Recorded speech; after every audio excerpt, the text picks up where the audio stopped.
Assalamualaikum warahmatullahi wabarakatuh. Alhamdulillah. Assalatu wassalamu ala rasulillah. Wa ala alihi wa sahbihi wa man wala wa ba'd. Pemirsa Trans TV dimanapun Anda berada dan teman-temanku, saudara-saudaraku sekalian, kita bermohon pada Allah Subhanahu wa taala supaya Allah memberikan keberkahan pada kita. Alhamdulillah sekarang telah kita masuki hari ke-21 di bulan Ramadan tahun 1440 Hijrah. Semoga seluruh ibadah kita, puasa kita diterima oleh Allah Subhanahu wa taala. Baik. Teman-teman sekalian dan pemirsa dimanapun Anda berada, kita telah masuki 10 hari terakhir di bulan Ramadan. Ada satu tuntunan dalam Al-Quran dan hadis-hadis Nabi tentang satu amalan yang amalan ini secara spesifik itu diutamakan, dimaksimalkan di bulan Ramadan. Bahkan saking pentingnya amalan ini, banyak isyarat ayat dalam Al-Quran, termasuk hadis-hadis Nabi SAW, meminta kita mengencangkan ikat pinggang untuk serius, maksudnya menyikapi dan mempersiapkan amalan yang sangat penting ini. Tapi tidak banyak orang-orang yang mengetahui keistimewaan amalan yang dimaksudkan, sehingga mengisi amalan ini hanya sekedar pindah tempat, bahkan untuk sekedar tidur, beristirahat, kemudian pulang kembali. Amalan itu disebut dengan i'tikaf. Apa yang dimaksud dengan i'tikaf, apa hikmahnya, dan apa yang kita bisa dapatkan dari i'tikaf yang dimaksudkan. Itu yang coba kita kaji dalam episode kali ini. Baik, saya akan mulai teman-teman sekalian dengan pendekatan bahasa dulu. Kata i'tikaf, itu semula akar katanya, dasar utamanya berasal dari kata akaf. Akafa ya'kifu. Orangnya disebut dengan akif. Akafa ya'kifu. Orangnya disebut dengan apa? Akif, ya. Asal mula kata akafa artinya fokus pada sesuatu yang saking fokusnya itu tak bisa teralihkan pada apapun. Anda misalnya sedang fokus dengan saya di sini, tiba-tiba ada yang panggil, akhi misalnya, akhi Ahmad, akhi Syahin misalnya. Ketika dipanggil, Anda tak peduli, fokus saja. Nah, itu Anda disebut dengan akif namanya. Akif. Ya, ada orang-orang yang ketika nonton TV dipanggil, Allahu Akbar, azan, gak mau dengar, gak bisa, fokus pada TV saja. Maka orang yang disebut dengan akif. Ya, zaman jahiliyah, bahkan sebelum itu pada periode Nabi Ibrahim alaihissalam, ada orang-orang yang bahkan saat diseru oleh Nabi Ibrahim, gak bisa berpaling, gak bisa menoleh. Saking fokusnya pada berhala-berhala. Ya, fokus nyembah berhala. Padahal kata Nabi Ibrahim itu berhala, bicara juga gak bisa. Ngasih manfaat mustahil, memberikan madarat nggak mungkin. Maka ketika beliau menyaksikan fokusnya mereka itu yang nggak bisa berpaling, beliau berkata, dan perkataan ini direkam di Quran dalam Al-Quran surah ke-21 ayat 52. Idh qala li abihi wa qawmihi ma hadhihi tamathilu allati antum laha akifun. Kata Nabi Ibrahim, Bapak, dan kalian semua, apa sih keistimewaan patung-patung ini sehingga kalian begitu fokus menyembah ke arahnya? Saya ingatkan gak bisa. Saya panggil gak menoleh. Antum laha akifun. Jama' dari kata akif. Baik. Nah kemudian dalam kehidupan real nyata, zaman Nabi sampai dengan kekinian, sekarang berhala-berhala tadi berubah konteksnya. Bukan sekedar dalam bentuk patung.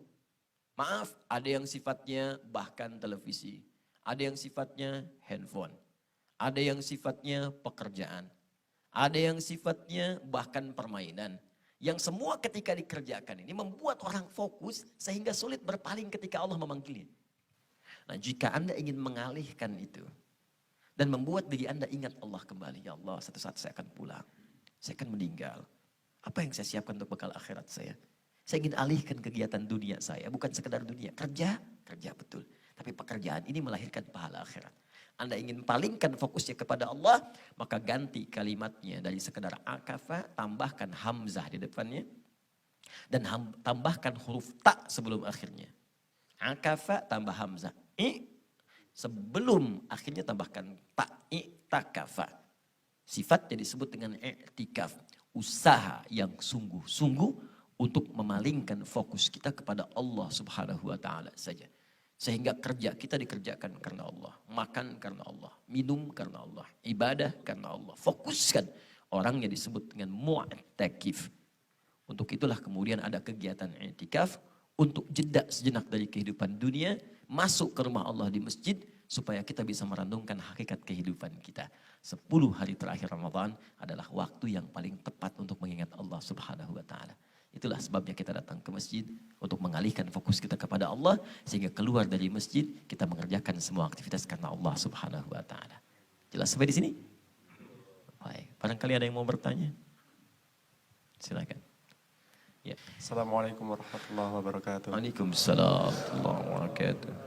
Berkaitan dengan iktikaf, terkhususnya pada bulan Ramadan, tadi sudah disampaikan bahwa waktu yang mustajab yaitu di 10 hari terakhir, tapi dari waktu pagi sampai petangnya mungkin bisa dispesifikkan lagi.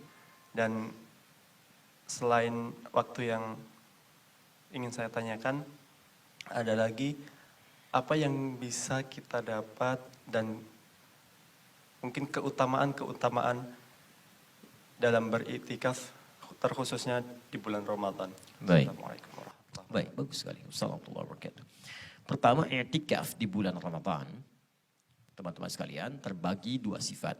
Sifat yang pertama adalah sifat yang penuh, sifat mutakabilah. Sifat yang penuh ini artinya menyiapkan waktu, memang khusus kita kerjakan i'tikaf 10 hari terakhir di bulan Ramadan saja, itu dilakukan di masjid. Ingat di masjid ya, gak ada i'tikaf di rumah. Di masjid dan siang malamnya tinggal menetap di masjid. Jadi bukan hanya pagi sampai petang. Ya, jadi dari pagi sampai dengan malamnya. Tinggal di masjid selama 10 hari, 10 hari, 10 hari, 10 malam. Masuk ke malam 21, sekarang kita sudah di 21, mau ke 22, tinggal di situ untuk beraktivitas taqarrub, mendekat kepada Allah Subhanahu wa taala. Kemudian yang sifat yang kedua, ada sifat yang sebagian. Seorang sahabat pernah datang kepada Nabi SAW. Beliau berkata, ya Rasulullah, wahai Rasulullah, saya ingin i'tikaf, tapi saya masih ada kesibukan. Saya masih ada kesibukan, bagaimana saya mendapatkan i'tikaf? Kata Nabi, kerjakan kesibukanmu di siang hari dan ambil i'tikafmu di malam hari. Ini yang disebut dengan i'tikaf sebagian, i'tikaful ba'dhi. Ambil sebagiannya kalau tak mampu keseluruhan. Teman-teman kerja siang, maka malamnya ambil sebagian untuk i'tikaf. Datang ke masjid, bermohon kepada Allah. Nah, apa keutamaan amalan yang dapat dapatkan? Banyak. I'tikaf mempercepat terkabulnya doa. Dua, Anda ada kebutuhan dengan saya. Anda telepon dengan datang ke rumah saya, ke tempat saya, mana peluang lebih cepat dikabulkan? Datang. Anda datang ke rumah Allah. Orang minta-minta di luar, Anda ke rumah Allah dan 10 hari tinggal di situ. Anda ke rumah saya, minta cuma sehari, bahkan cuma 1 menit. Pak, tolong Pak, tolong Pak, tolong Pak. Belum tentu saya kasih. Anda 10 hari depan rumah saya. Pak, tolong Pak. Masa nggak saya beri? Ya. Dan sifat Allah lebih mulia dan lembut dalam memberikan itu semua. Jelas di sini? Itu baru satu. Baik, yang lainnya banyak. Kita jeda dulu sejenak untuk bertanya kepada yang lain. Ada yang lain? Assalamualaikum Ustaz. Salam. Ustaz, benar tidak kalau misalnya di dalam waktu iktikaf itu kita 10 hari itu tidak boleh pulang-pulang. Jadi bagaimana dengan aktivitas kita, karena ada yang bekerja, tapi kita pengen banget iktikaf selama 10 hari full gitu Ustaz. Baik. Baik Ustaz. Bagus. Baik teman-teman sekalian, i'tikaf itu saya tadi sampaikan dilakukan di masjid untuk fokus beribadah. Maka ada dua sifat yang tadi saya sampaikan. Sifat yang pertama tentunya kalau Anda sudah niatkan 10 hari menetap di dalam masjid, maka hindari segala hal yang bisa membatalkan i'tikaf. Apa diantaranya? Misal menyengaja pulang untuk ke rumah, mengerjakan sesuatu yang sifatnya bukan darurat syar'iyah, sangat dibutuhkan kebutuhan primer. Misal saya mau ke rumah dulu, kenapa ke rumah? Aduh, final Liga Inggris antara Liverpool dengan Manchester City, ya kan? Nah, itu tidak diperkenankan. Ya, atau saya mau makan dulu di rumah, makan, menikmati, itu kan istirahat sebentar, balik ke masjid lagi. Nah, maka demikian bisa membatalkan i'tikaf. Ya, kecuali misalnya hal-hal yang sifatnya darurat dan itu pun tempatnya rumahnya dekat dengan masjid. Misal karena tidak mendapatkan kamar mandi atau hajat, ada hajat yang darurat di masjid tidak didapatkan. Sementara kalau ditahan-tahan, nah itu bisa melahirkan madarat yang lebih besar. Maka Anda kemudian cepat ke rumah, setelah itu balik lagi kemudian ke masjid untuk melanjutkan ibadah, itu sah dilakukan. Tapi kalau rumahnya jauh jangan dipaksakan. Anda tinggal di Jakarta di Lebak Bulus, pengen mampir ke Tokyo dulu misalnya kan, terus balik lagi, nah, itu mustahil. Atau mampir ke Bekasi balik lagi, itu tidak bisa dilakukan. Baik ya, itu yang pertama. Nah, atau kalaupun Anda kemudian sengaja keluar masjid aja untuk jajan bakso, mie atau semacamnya, itu juga bisa membatalkan i'tikaf. Nah, kalau batal, Batal itu bukan gugur, batal itu balik lagi niatkan ulang, masuk di situ. Dan lebih serius kembali. Bukan berarti gugur itikafnya sampai seterusnya, tidak. Ya, tidak. Tapi jangan dijadikan alasan. Ya, tar aja bisa niat lagi, misalnya kan? Nah, itu Allah memandang itu tidak serius dan Allah melihat kesungguhannya. Ya, Allah melihat kesungguhannya. Innallaha la yughayyiru ma biqaumin hatta yughayyiru ma bi anfusihim. Jelas sampai sini? Baik, adapun yang pertanyaan kedua sudah saya jawab tadi. Anda bisa ambil sebagiannya kalau tak mampu keseluruhannya. Kerja siang, ambil malam. Kerja malam, ambil siang. Paham? Ada yang lain? Assalamualaikum warahmatullahi wabarakatuh. Waalaikumsalam warahmatullahi wabarakatuh. Mungkin saya ingin meminta tipsnya agar tetap konsisten dalam 10 hari terakhir Ustaz. Supaya nggak bosan atau nggak ngantuk. Baik. Terima kasih. Assalamualaikum warahmatullahi wabarakatuh. Assalamualaikum. Tips supaya 10 hari terakhir Ramadan konsisten dan tidak ngantuk. Tipsnya cuma 2. Yang pertama, konsistenlah. Yang kedua, jangan ngantuk. Sudah? Pertanyaan selanjutnya. Baik, sebentar ya. Yang pertama, bagaimana supaya konsisten dalam menunaikan ibadah 10 hari terakhir. Kata Nabi, kencangkan ikat pinggang. Ya, semangat. Nah, dalam semangat ini, hadirkan 2 hal. Yang pertama, ingat-ingat dosa. Ingat-ingat dosa. Ingat-ingat dosa. Kalau Anda mengingat dosa dan merasakan dosa masih banyak, berarti Anda membutuhkan pahala. Butuh pahala. Nah, ketika Anda butuh pahala, berarti Anda butuh motivasi kuat untuk meningkatkan amal soleh. Lihat orang lain. Lihat orang yang sudah banyak. Tiba-tiba Anda duduk, orang lain menghafal Quran. Terus Anda ngantuk, mau tidur. Begitu Anda ngantuk, Anda lihat. Dia aja masih menghafal Quran. Saya dosa banyak, mau tidur. Maka itu akan membuat Anda lebih semangat lagi. Karena itu kenapa ke masjid bukan di rumah? Karena sekitaran masjid itu membuat kita semangat ibadah. Kalau di rumah yang dilihat semua perangkat-perangkat istirahat. Lihat kasur pengen tidur, lihat TV pengen nonton. Di masjid mau tidur, orang semua bangun. Ya kan? Mau ngantuk, orang semua baca Quran. Apa Anda tidak malu Anda tidur sendirian sementara orang bangun? Yang kedua, ingat kematian, ingat wafat. Ya, begitu Anda tidak istiqamah misalnya, bagaimana kalau saya wafat dalam keadaan demikian? Jelas sampai sini?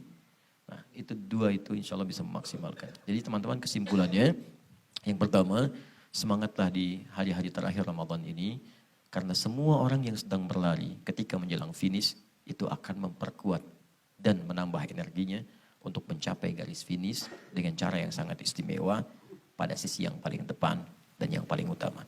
Maka demikian ya, i'tikaf adalah perlombaan kita untuk meraih kemuliaan akhirat. Finishlah di garis depan. Dan intinya adalah, cobalah Anda fokus untuk menghadap kepada Allah Subhanahu wa Ta'ala, bukan hanya sekedar mengerjakan kebutuhan-kebutuhan dunia. Jika hanya dunia, bukan hanya orang beriman. Yang tidak beriman pun mampu mengerjakan kebutuhan dunia, bahkan lebih baik dibandingkan dari yang beriman. Maka jadikan aktivitas dunia sebagai jembatan menuju akhirat yang lebih baik. Dan semoga dengan itu bisa merubah kita, menghadirkan ridha Allah dan memasukkan kita ke surga insyaAllah. Allahumma rabbana atina fid dunya hasanah fil akhirati hasanah wa qina adzabannar. Allahumma ja'alna minal mu'takifin. Allahumma ja'alna ya Allah man tahassala ala ridhak. Ya Allah, jadikan kami termasuk hamba-hambamu yang gemar beriktikaf, yang bisa mendapatkan ridhamu. Allahumma ja'alna minal ladzina ya'tikafuna ilaika ya Allah fi jami' amalina salih. Ya Allah, jadikan kami orang-orang yang bisa fokus dalam mengerjakan kehidupan dunia menjadi amal soleh karena-Mu ya rabbal alamin. Ya Allah, kami mohon ya Rabb, jangan sia-siakan setiap pekerjaan kami agar dapat bernilai ibadah. Allahumma ya arhamar rahimin la tudayyi ya Allah kulla talabina, dan mohon jangan sia-siakan setiap doa permohonan kami agar mohon Kau jawab. Rabbana atina fid dunya hasanah fil akhirati hasanah wa qina adzabannar. Bi fadlika subhana rabbika rabbil izzati amma yasifun wa salamun alal mursalin walhamdulillahi rabbil alamin. Biasa demikian dapat disampaikan. Selamat berbuka dan semoga Allah menerima puasa kita di hari ini. Assalamualaikum warahmatullahi wabarakatuh.